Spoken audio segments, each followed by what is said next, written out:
بسم اللہ الرحمن الرحیم الحمد للہ نحمده ونستعینه ونستغفره ونؤمن به ونتوکل علیہ ونعوذ باللہ من شرور انفسنا ومن سیئات اعمالنا من يهده الله فلا مضل له ومن يضلل فلا هادي له ونشهد ان لا اله الا الله وحده لا شريك له ونشهد ان سيدنا ومولانا محمدا عبده ورسوله ارسلہ بالحق بشیرا ونذیرا بین یدع الساعة من یطع اللہ ورسولہ فقد رشدا ومن یعصہما فإنہ لا یضر الا نفسہ ولا یضر اللہ شیئا اما بعد فاعوذ باللہ السمیع العلیم من الشیطان الرجیم بسم اللہ الرحمن الرحیم قال اللہ تبارک وتعالی فی کتاب الکریم ان اللہ وملائکتہ یصلون علی النبی یا ایہا الذین آمنوا صلوا علیہ وسلموا تسلیما اللهم صل على محمد وعلى آل محمد كما صليت على إبراهيم وعلى آل إبراهيم إنك حميد مجيد اللهم بارك على محمد وعلى آل محمد كما باركت على إبراهيم وعلى آل إبراهيم إنك حميد مجيد رب اشرح لي صدري ويسر لي أمري واحلل عقدة من لساني يفقهوا قولي ربنا آتنا في الدنيا حسنة وفي الآخرة حسنة وقنا عذاب النار۔ ابھی چند دنوں کے بعد ہمارے سامنے ایک ایسا عظیم الشان عمل آنے والا ہے جس کو آج سے تقریباً 4500 سال پہلے سے اللہ تبارک و تعالیٰ نے مقبول فرما لیا تھا۔ حالانکہ یہ عمل اس سے بھی پہلے چلا آ رہا تھا اور حضرت آدم علیہ السلام ہی کے زمانے سے چلا آ رہا ہے، اور اس عمل کا نام ہے قربانی۔ قرآن کریم کے 30ویں پارے میں سورہ کوثر کی دوسری آیت میں اللہ تبارک و تعالیٰ نے قربانی کرنے کا حکم دیا ہے۔ اس وجہ سے بعض لوگوں کے نزدیک قربانی کرنا واجب ہے اور بعض کے نزدیک قربانی کرنا سنت ہے، لیکن جن لوگوں کے نزدیک قربانی کرنا سنت ہے ان کے نزدیک بھی قربانی کرنا سنت موقدہ ہے، اور جن کے نزدیک قربانی کرنا سنت نہیں ہے ان کے نزدیک قربانی کرنا واجب ہے۔ عزیز دوستو، یہ عمل ایسا عمل ہے کہ دنیا کے اندر موجودہ جتنے بھی مذاہب ہیں، خواہ وہ یہودی ہوں، خواہ وہ عیسائی ہوں، خواہ وہ ہندو ہوں یا مسلم ہوں، ان تمام مذاہب کے اندر کسی نہ کسی طریقے سے کسی نہ کسی روایت کے مطابق قربانی کی جاتی ہے۔ اس سے یہ پتہ چلتا ہے کہ اللہ تبارک و تعالیٰ نے پچھلی امتوں کے اندر بھی قربانی کو یعنی کہ پچھلی امتوں کے اندر بھی قربانیاں ہوا کرتی تھیں، اور پچھلی امتوں کی جو قربانیاں ہوتی تھیں ان قربانیوں کے بارے میں یوں آتا ہے کہ جس چیز کی قربانی کی جاتی اس کو پہاڑ پر رکھ دیا جاتا۔ اگر اللہ تبارک و تعالیٰ کو منظور ہوتی قربانی تو آسمان سے ایک آگ اترتی تھی اور اس کو جلا دیتی تھی، اور جس قربانی کو اللہ تعالیٰ منظور نہیں فرماتا تھا اس کے لیے اس کی وہ چیز جو کہ تو رکھی رہ جاتی تھی، وہ سمجھ جاتا تھا کہ میری قربانی اللہ تبارک و تعالیٰ کے نزدیک قبول اور منظور نہیں ہوئی۔ حضرت آدم علیہ السلام کے دونوں بیٹوں نے بھی قربانیاں دی تھیں، اور ان میں سے ایک کی قربانی منظور ہوئی اور ایک کی قربانی رد کر دی گئی۔ خیر، یہ واقعہ دوسری طرف چلا جائے گا، لیکن یہ جو قربانی کا سلسلہ اب جو چلا ہے، عزیز دوستو، اس امت پر اللہ تبارک تعالیٰ کا ایک خاص کرم یہ ہے کہ اللہ تبارک تعالیٰ کے نبی جناب محمد الرسول اللہ صلی اللہ علیہ وسلم نے ہم کو بتا دیا ہے کہ قربانی کا خون زمین پر گرنے سے پہلے اللہ تبارک تعالیٰ اس کو جو ہے قبول فرما لیتا ہے، یعنی اس امت کی قربانی کا قبول کرنے کا وعدہ اللہ تبارک تعالیٰ نے فرما لیا کہ اس امت کی قربانی ضرور قبول کی جائے گی، بشرطے کہ وہ قربانی قرآن اور سنت کی روشنی میں ہو۔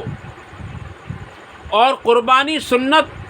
قرآن اور سنت کی روشنی میں ہونے کا مطلب یہ ہے کہ سب سے پہلی چیز قربانی جس جانور کی ہو وہ خود حلال ہو اور اس کو حلال طریقے سے، حلال پیسے سے اس کو حاصل کیا ہو۔ یہ ایک بڑی شرط ہے، کیونکہ حرام چیز میں قربانی نہیں ہوتی، اور اللہ تبارک و تعالیٰ حرام چیز کا صدقہ بھی قبول نہیں کرتا۔ اور اللہ تبارک و تعالیٰ نے حرام مال جس کے پاس جمع ہو گیا ہو اس کا طریقہ صرف یہ ہے کہ وہ سب سے پہلے اپنے حرام مال کو ختم کرے، اور ختم کرنے کے بعد حلال مال اکٹھا کرے، اس کے بعد اس پر صدقات، قربانی اور زکوٰۃ اور حج وغیرہ واجب ہو جاتے ہیں، فرض ہو جاتے ہیں۔ اس سے پہلے وہ حرام مال کو کتنا ہی اکٹھا کر لے، نہ اس پر کبھی حج فرض ہوگا، اور نہ کبھی اس پر زکوٰۃ فرض ہوگی، اور نہ کبھی اس پر قربانی سنت یا واجب ہوگی، کیونکہ اس کے پاس جتنا مال ہے وہ تمام کا تمام ناپاک اور گندا ہے، اور اللہ تبارک تعالیٰ کو وہ بہت زیادہ ناپسندیدہ ہے۔ اور قربانی کے لیے عزیز دوستو، اللہ کے نبی جناب محمد الرسول اللہ صلی اللہ علیہ وسلم نے ارشاد فرمایا کہ جو شخص قربانی کرتا ہے، اس قربانی کے جانور پر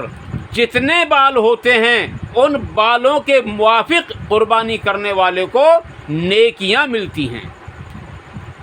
اب یہ قربانی کہاں سے چلی؟ یہ طریقہ کہاں سے آیا؟ یہ طریقہ ہم کو کس نے سکھایا؟ یہ طریقہ ہم کو کس نے بتایا؟ عزیز دوستو، آج سے تقریباً 4500 سال قبل، یا اس سے بھی کچھ زیادہ یا کم و بیش، اتنے عرصے قبل ایک پیغمبر جناب حضرت ابراہیم علیہ السلام دنیا میں تشریف لائے تھے، اور ان کے بیٹے، اور انہوں نے اپنے بیٹے حضرت اسماعیل علیہ السلام کی قربانی اللہ تبارک و تعالیٰ کی حضور میں پیش کی تھی۔ اور قربانی کا سلسلہ کچھ اس طرح ہے کہ حضرت ابراہیم علیہ السلام کے ایک بیٹا تھا جس کا نام تھا اسماعیل، اور بعض روایات میں یہ بھی آتا ہے کہ اس بیٹے کا نام اسحاق تھا، لیکن جن روایات میں اسحاق نام آتا ہے وہ روایات نہایت ہی کمزور اور نہایت ہی ضعیف ہیں۔ عزیز دوستو،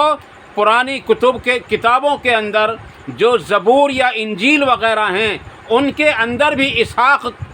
جو ہے اسحاق پیغمبر کا نام ہے، اور کچھ احادیثیں نبی اکرم صلی اللہ علیہ وسلم سے منقول ہیں، لیکن میں یہ نہیں کہہ سکتا کہ کیا وہ نبی صلی اللہ علیہ وسلم سے منقول ہیں یا نہیں، اس لیے میں یہی کہہ سکتا ہوں کہ وہ حدیث شاید ضعیف ہوں، کیونکہ نبی اکرم صلی اللہ علیہ وسلم نے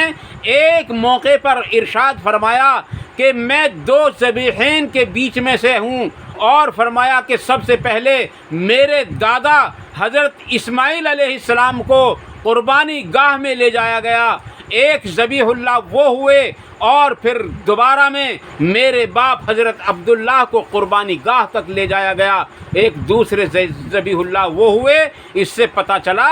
کہ وہ حضرت اسحاق نہیں بلکہ حضرت اسماعیل علیہ السلام تھے۔ دوسرے، کیونکہ آپ علیہ السلام کو حکم ہوا تھا کہ حضرت ہاجرہ کو اور حضرت اسماعیل علیہ السلام کو اس وادی کے اندر ان 2 پہاڑوں کے درمیان میں چھوڑ دو جہاں نہ پانی ہے، نہ سبزہ ہے، نہ کوئی درخت ہے، بلکہ پہاڑوں کی 4 دیواری میں وہ جگہ گھری ہوئی تھی، اور وہاں کوئی پرندہ بھی نہیں پھٹکتا تھا۔ پانی اور ہوا بھی اگر چلتی تھی تو ایسی گرم جس کی انتہا نہیں۔ عزیز دوستو، اس وادی کے اندر اللہ تبارک تعالیٰ نے حکم دیا کہ اسماعیل اور اسماعیل کی والدہ کو دونوں کو وہاں چھوڑ دو لے جا کر کے۔